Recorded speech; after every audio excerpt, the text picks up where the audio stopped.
Myself, Dhiraj Mondal, a retired assistant professor and associate NCC officer, JIS College of Engineering and 2/49 Battalion Bengal, NCC Kolani. Currently, I am a mutual fund distributor and serving my clients, and also founder Dipanti Wealth Management. Hi, last class we have discussed about the investment, what is investment, and saving versus investment. Today we will be discussing about the investment versus speculation. This topic is belong to NISM series 21A PMS distributors. So let us discuss about the investment versus speculations. What is investment and what is speculations, and if this terminology is same or not, that I will be discussing here. So another term which needs to be distinguished from investment is speculation. So investment and speculation activities are so intermingled that it is very difficult to distinguish and separate them. An attempt can be made to distinguish between speculation and investment on the basis of criteria like investment time horizon and the process of decision making. So the financial transaction occurs on a time continuum ranging millisecond, microsecond, second, minute, hour, day, week, month, year, decade, century, and perpetual time frame. That means financial transaction can be made in a micro millisecond, or this can be made for long time like decade or century. So there is a tendency to describe short term activities as speculative in nature and long term ownership of the asset as investment, which is not appropriate actually. So generally we are assuming that a trade which is taking in short term like in one day or in a second, that is a speculative part of the trading, and if it is taken for 10-20 years, then it is called investment. But this definition is not so appropriate in the language of finance. Another popular way to define speculation is by extending the dictionary meaning of the same. Dictionary meaning of term speculation is the forming of a theory or conjecture without firm evidence. So without firm evidence, I am forming a theory or conjecture.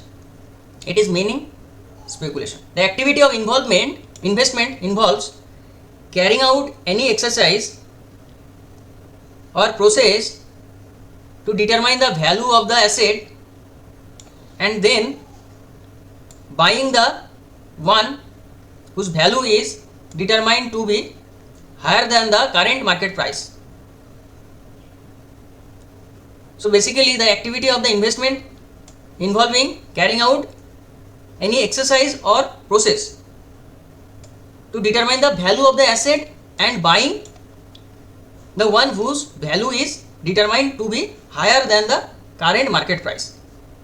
I am assuming that if I am investing the capital or money here, and after certain time frame this value of the asset will go on increase with respect to current market price.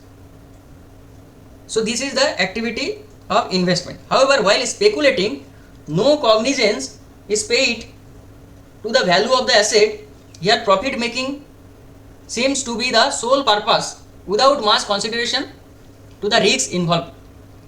If I am trading in a day, that is intraday or future and option, this particular part is coming under the speculation, and what are the risks involved in this particular area, we are not much bother about that particular part. I have bought this particular product by rupees 100 and I will sell this by rupees 105. That is all about the speculative part.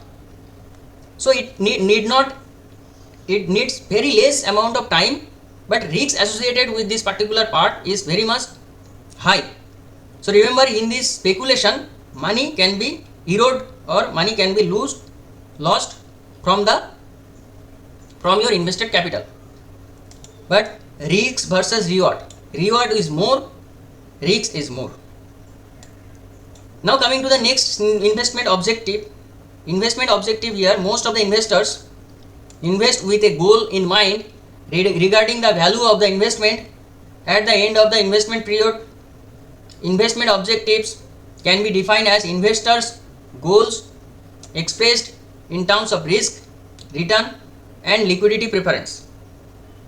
So people have lots of objective based on their investment. Someone has a short term goal, someone mid term goal, someone long term goal. So as per the requirement, they are investing their capital or surplus money.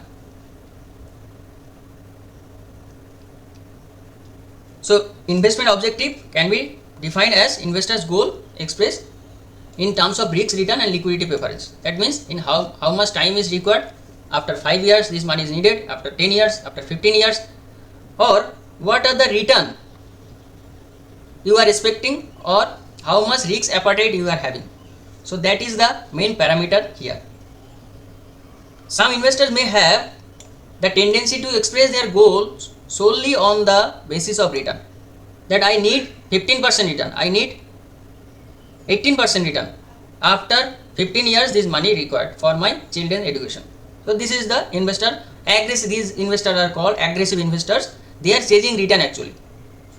They must be encouraged to state their goals in terms of both risk and return, as expressing goals only in terms of return may lead to inappropriate asset allocation and adoption of risk investment strategies. So as they are expecting higher return, there might be more risks, high risks associated in the investment product. They must have to understand this part. Given to themselves, an investor may want her wealth to double up by the end of the year. However, she must be made to understand that such a goal would entail excessive risk. So some investors, they are expecting 100% return at the end of the year, which is not practically possible. So from the equity market, if anyone expecting 100% return every year, then these investors would disappoint in near future, because practically this particular return is not possible. So 10 to 12% or maximum 15% return from the equity market an investor can expect, and after that whatever the return they are getting, that is rewarded by the market. The investor must be explained that the risk leads return and not the other way around. Hence, a detailed analysis of the risk appetite of the investor, that is her willingness and ability to take the risk, should proceed any discussion of the desired return. In the return objective may be simplified as follows. So return objective is simplified by few categories like capital preservation, capital appreciation, current income and tax saving. So these are the 4 categories which are very much important. Some investor is conservative, they needs capital preservation over return. Some investor, they need some capital appreciation, that this money should be appreciated in future. Some investor needs some current income, that means current cash flow is required, so that money should be put into the investment instrument where the rental income will be credited to the investor account.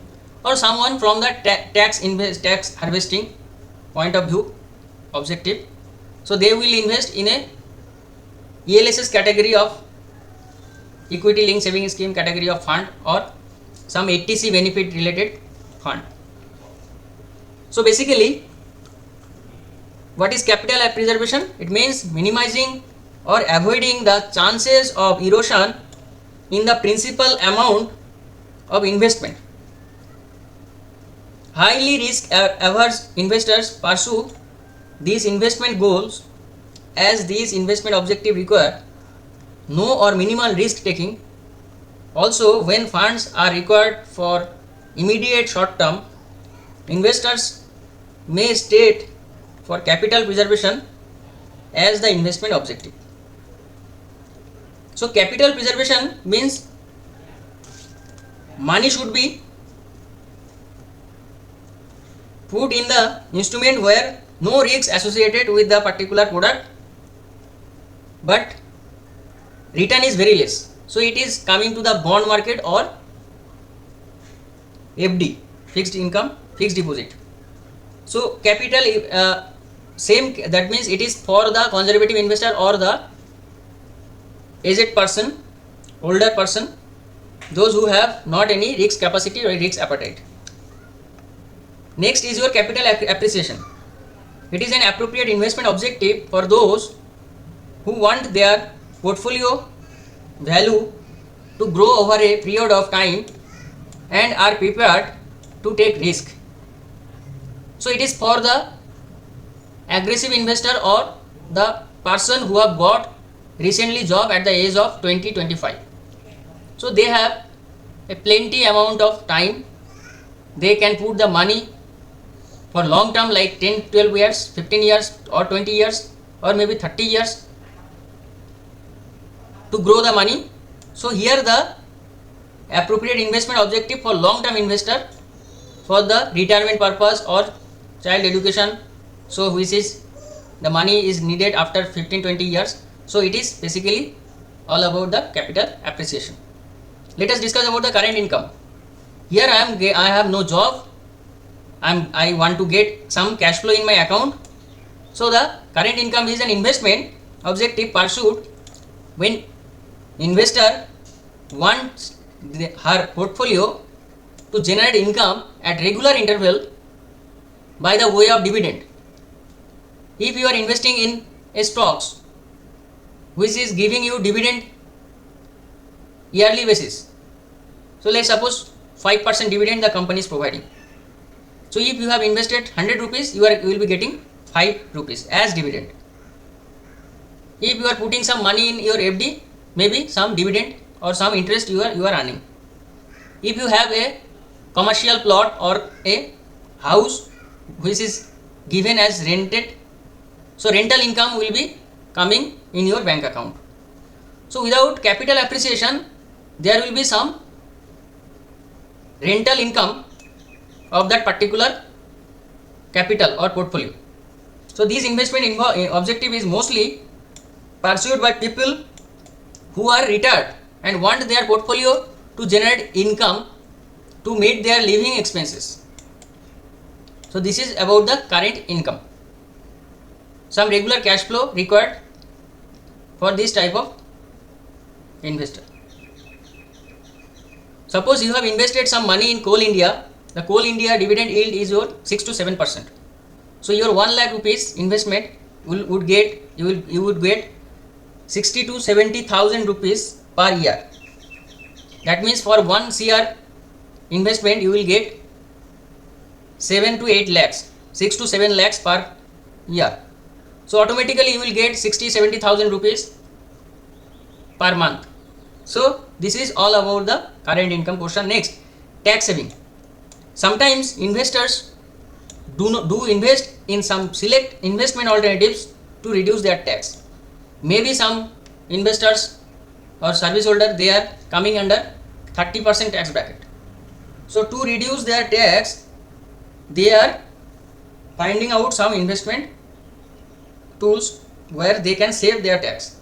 This is because the IT authorities provide tax benefit in terms of deductions from taxable income or as tax rebate from the tax payable. So this is all about the categories of return investment objectives, and 4 categories are discussed. So today's lecture is up to this. Next class I will be discussing about the estimating the required rate of return. This topic will be discussed in the next class. If you have any doubt, any query, you can write in the comment box. I will answer you, or you can personally WhatsApp me in my WhatsApp number or in my mail ID. You can mail me. Today up to this. Thank you. If it is added some value in your life, then don't forget to subscribe my channel Dheeraj Mondal and share it with your friends, family, and press the bell icon to get everyday notification. Thank you.